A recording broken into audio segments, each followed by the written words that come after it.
Olá, pessoal! Sejam todos bem-vindos a mais uma aula de Física. Eu sou o professor Maicon Maciel e essa é a nossa aula de número 48, tá? Uma aula de revisão da recuperação da unidade 3. Ou seja, essa aula é para você que eventualmente não entendeu muito bem o conteúdo, a matéria, e aí vai precisar fazer mais uma avaliação, né? Então, essa aula é para que você de fato agora consiga entender um pouco mais de conteúdo e dê o seu melhor, tudo bem? E vai dar certo. Vamos lá, olha só. Dentro da aula de hoje vamos falar aqui, né? Abordar óptica geométrica, reflexão da luz e refração da luz. Bora lá. Óptica geométrica, o que você vai pensar? Um ramo da física óptica, um ramo da física preocupado com o estudo da luz, fenômenos luminosos, como se propaga e a natureza da luz. Poxa, mas isso é muita coisa? Então vamos tentar afunilar um pouco mais. Óptica.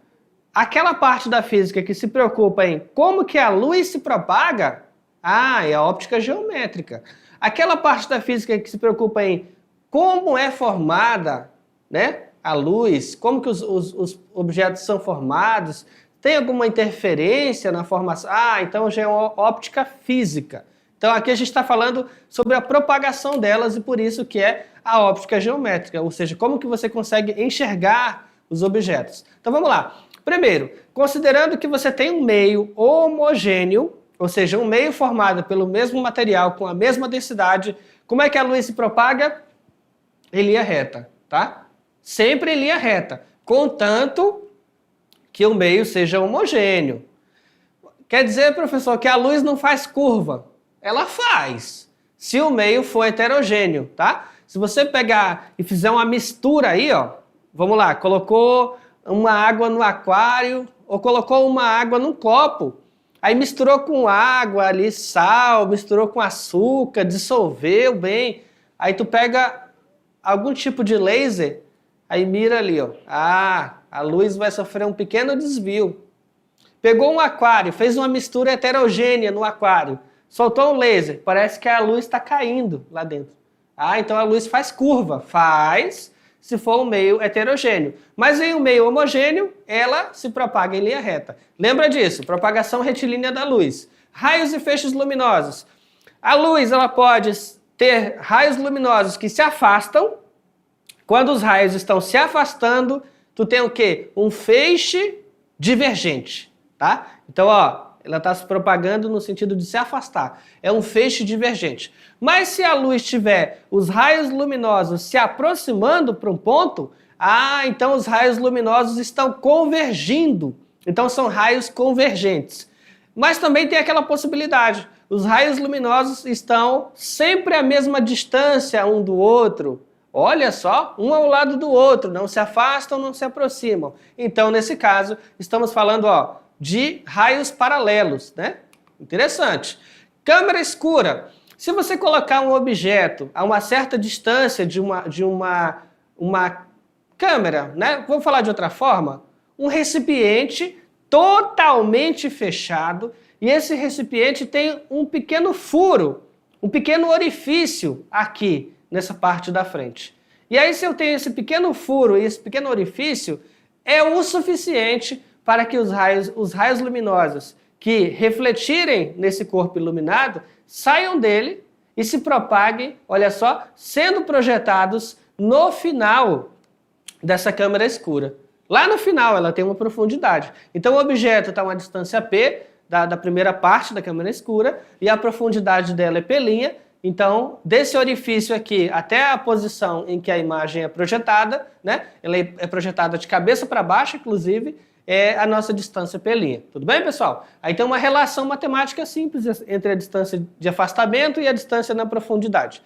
Ângulo visual ou ângulo da visada. Pensa bem, você observa uma árvore de mais próximo, né? Aí você está aqui, aí você tem que prestar bem atenção, porque o seu ângulo de abertura, o ângulo visual é maior. Por outro lado, você observa a mesma árvore e começa a se afastar. Aparentemente, parece que ela vai diminuindo, Aí a sua acomodação visual, o seu ângulo visual dele vai diminuindo, tudo bem? Porque você precisa, né, ao estar mais longe, de um ângulo menor para observar essa árvore, tudo bem? Vamos lá, pessoal, primeira questão. O porão de uma casa antiga possui uma estreita claraboia quadrada de 6 centímetros quadrados de área, que permite a entrada da luz do exterior refletida difusamente pelas construções que cercam.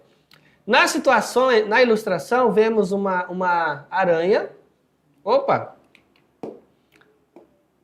Aqui vemos uma aranha. Na ilustração vemos uma aranha, um rato e um gato. Aqui, certo? Que se encontram parados no plano vertical que intercepta o centro da geladeira e o centro da claraboia. Sendo a claraboia a fonte luminosa, pode-se dizer que, devido à interposição da geladeira, a aranha, o rato e o gato, nessa ordem, estão em regiões de luz, penumbra, né? Penumbra, luz e penumbra, sombra, penumbra e luz, luz, penumbra e sombra, penumbra, sombra e sombra. E aí nós vamos analisar, né? Pegando aqui a parte superior da claraboia, você vai colocar raios luminosos aqui, ó. Na parte superior. Então quer dizer que aqui, nessa região, é de sombra. Nessa região não chega a luz. Ah, professor, então o gato está na sombra. Exatamente. Olha só, aqui não chega a luz. Aqui chega um pouco. Então você vem na parte inferior do obstáculo, outro raio luminoso até aqui. Então aqui significa que nessa região chega um pouco de luz. Tá? Ela não é totalmente iluminada e também não está totalmente escura. Chega um pouco de luz. Então aqui é uma região de penumbra, tá? O rato está na penumbra. E aqui, toda essa região, em que não é nem sombra e nem penumbra, a aranha está iluminada. Quer dizer que ela está numa região iluminada. Ok. Então olha só, a claraboia se comporta como uma fonte extensa de luz, tá? Ou seja, uma fonte de luz que tem dimensão, que tem tamanho. Então isso importa. Então ela é extensa, tá? Tu pode ter fonte de luz pontual, que é o único ponto, ou extensa. Ok, então olhando aqui, percebemos o seguinte, ó. Iluminada recebe toda a luz, sombra não recebe luz e penumbra recebe parte da luz. Então, a aranha, o rato e o gato estão respectivamente na luz, na penumbra e na sombra. Então a nossa resposta aí é a letra D. Tudo bem, pessoal? Falamos também sobre imagens de um objeto extenso. Então ele pode ser maior, igual ou menor. Esse objeto extenso pode ser real ou virtual. Esse objeto extenso pode ser direito ou invertido. E para saber o que ele é, nós olhamos para os raios principais. Um raio luminoso incidindo sobre um espelho esférico de forma paralela ao eixo principal, bate no espelho, reflete e passa pelo foco do espelho. Caramba, professor, olha só. Mas e se for um espelho convexo? Aí o prolongamento dele passa pelo foco do espelho. Prolongamento, tá? Tem uma diferença bacana aí. Quando eu falo que o espelho é côncavo, o próprio raio, ele próprio passa pelo foco, tá? Não é outro, é ele. Mas quando é um espelho convexo, o raio bate no espelho e vai embora. Mas na direção em que ele vai embora, é uma direção que, se você fizer um prolongamento atrás do espelho, esse prolongamento passa pelo foco, ok? Se eu tiver um raio que incide inicialmente pelo foco e depois reflete no espelho, ele reflete de forma paralela ao eixo principal. Se eu tiver um raio incidindo sobre o centro do espelho, nesse caso, ele vai refletir no espelho e voltar sobre ele mesmo. Isso é verdade também para o espelho convexo. Só que nesse caso, o prolongamento dele passa pelo centro, né? E o raio volta sobre ele mesmo, ok? E também temos a opção, né? É outro caso em que o raio luminoso incide no vértice e a reflexão dele é simétrica, ou seja, o ângulo de incidência é igual ao ângulo de reflexão. Bom, aqui eu tenho um espelho côncavo e nesse caso muitas coisas podem acontecer. Eu posso ter, se o objeto está antes do centro de curvatura, então a minha imagem vai ser invertida, de cabeça para baixo e virtual.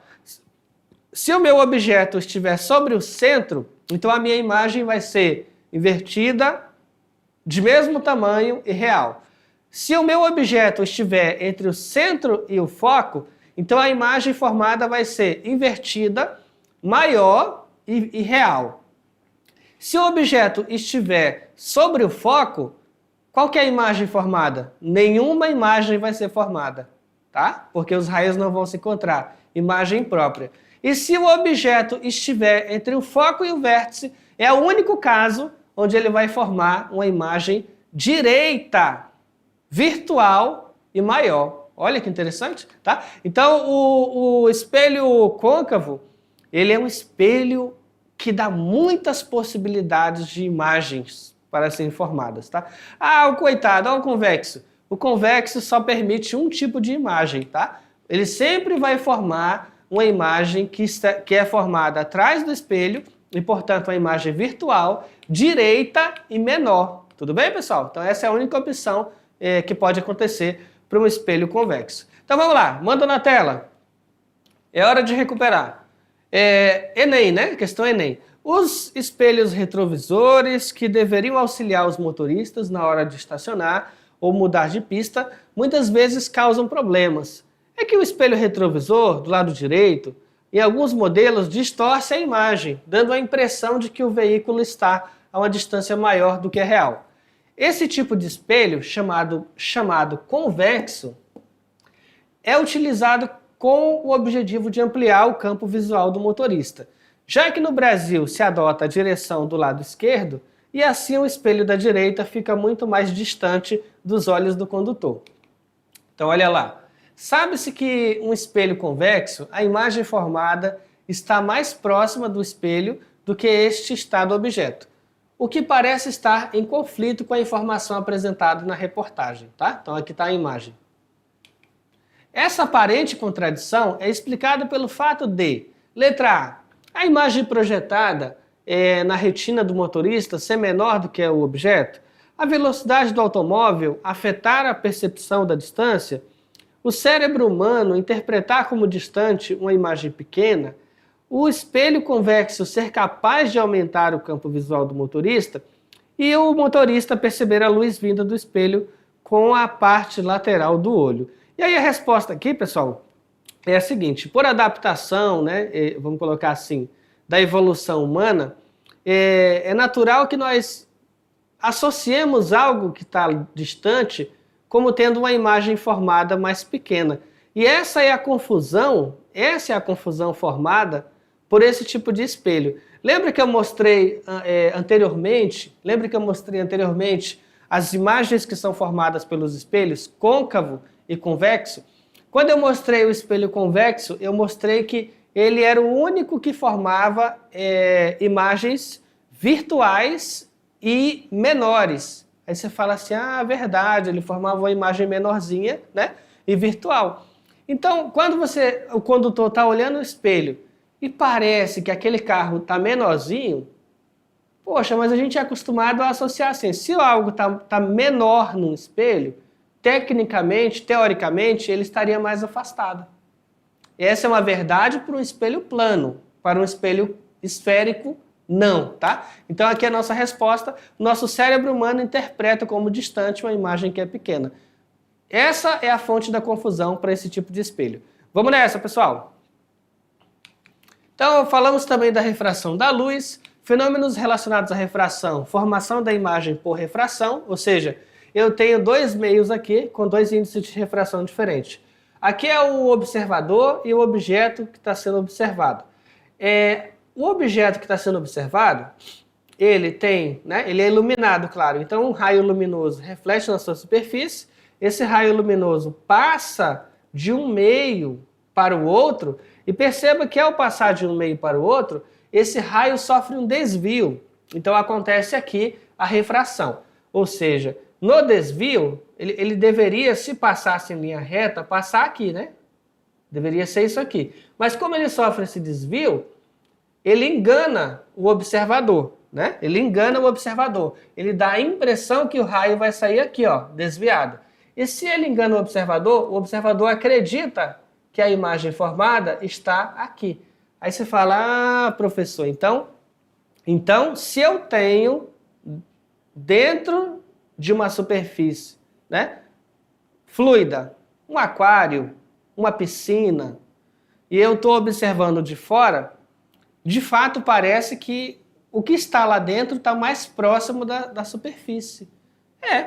Uma piscina pode parecer mais rasa por conta da refração. Qualquer coisa, um peixe dentro da água, quando eu olho o peixe dentro da água, eu não estou vendo a posição real dele. Eu não consigo ver a posição real dele observando de fora, porque a refração, né, ela vai enganar, ela vai formar a imagem desse peixe mais acima. Aí você fala, professor, porque o raio luminoso teve um desvio, né, de trajetória ao passar de um meio que tem um índice de refração para o outro meio, ou seja, a água tem um índice de refração diferente do ar. Ok, pessoal? Manda na tela. Temos também como resultado disso a formação de miragens, né?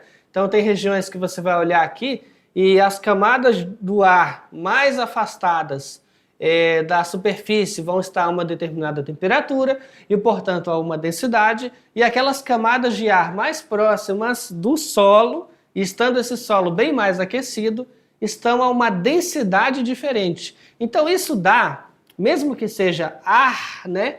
Ar e ar, camada atmosférica, ar como um todo, mas nesse caso ele se comporta de forma diferente, porque tem camadas com densidades diferentes e, nesse caso, índice de refração diferente. E, portanto, a luz vai sofrer um desvio aí, né? Vai ter a refração também, criando a miragem, ok? Isso também é verdade, olha só, quando você observa algo, né, fora do planeta, você faz uma observação atmosférica, e aí você percebe que o que você olha, e você fala, mas o objeto que eu estou olhando está aqui nessa posição. Não, não está não. Não está. Na verdade, ele está aqui. Mas, né, os raios luminosos saindo dele, se ele for um objeto luminoso, ou refletindo dele, se ele for um objeto iluminado, ao atravessar de um meio fora da Terra para dentro da Terra, passa por múltiplas camadas da atmosfera com índices de refração diferentes, sofrendo desvio na trajetória. Isso vai enganar o observador, né? A luz passando por um prisma, professor, sofre a dispersão da luz, tá? Isso também é um fenômeno óptico. O arco-íris, ou a formação do arco-íris, também é um fenômeno óptico da luz em gotículas de água. Então vamos lá. O menino avista um peixe no rio a uma distância aparente, olha que legal, uma distância aparente de 0,8 metros da superfície. Considerando o índice de refração do ar 1 e da água 1,33, qual deve ser a distância real entre a superfície da água e o peixe? Então esse aqui é legal, é uma questão boa, que ele fala assim, o ar tem essa refração, a água tem essa outra refração, o peixe aparentemente está a essa distância da superfície. Mas se eu já falo que é a distância aparente, não é a distância real, né? De fato, o peixe está mais abaixo. Mas quanto mais abaixo? Vamos lá. E aí nós usamos essa equação aqui, ó. A profundidade real do objeto que está sendo observado e aqui, Hzinho, o que seria o Hzinho, professor? Ó, o aparente, né? E aqui, o índice de refração da água e o índice de refração do ar. Então vamos relacionar aqui, ó. Vamos ter a profundidade real é desconhecida, a profundidade aparente 0,8, o índice de refração da água 1,33 e do ar 1. Agora está fácil, né? É só multiplicar meios e extremos e a nossa profundidade aqui vai ser 1,33 vezes 0,8, que vai te dar 1,064. Ou seja, essa é a profundidade real desse peixe, tá? Ele está bem mais abaixo. Pega o gancho aqui para inverter o ponto de vista e te falar que mesmo que alguém observe algo dentro da água e ele vai parecer mais acima, quando algum observador está na água e olha para fora da água, esse fenômeno de refração também acontece. Também acontece. Então, quem olha de dentro para fora também tem posições equivocadas do que está lá fora, exatamente pelo fenômeno da refração. Tudo bem? Não é um fenômeno unidirecional, não. Acontece nas duas direções. Tudo bem, pessoal? Então agora, olha só. Desejo para você uma excelente avaliação de recuperação. Agora vai, tá? Dê o seu melhor e vai dar tudo certo. Tchau, tchau. Até a próxima.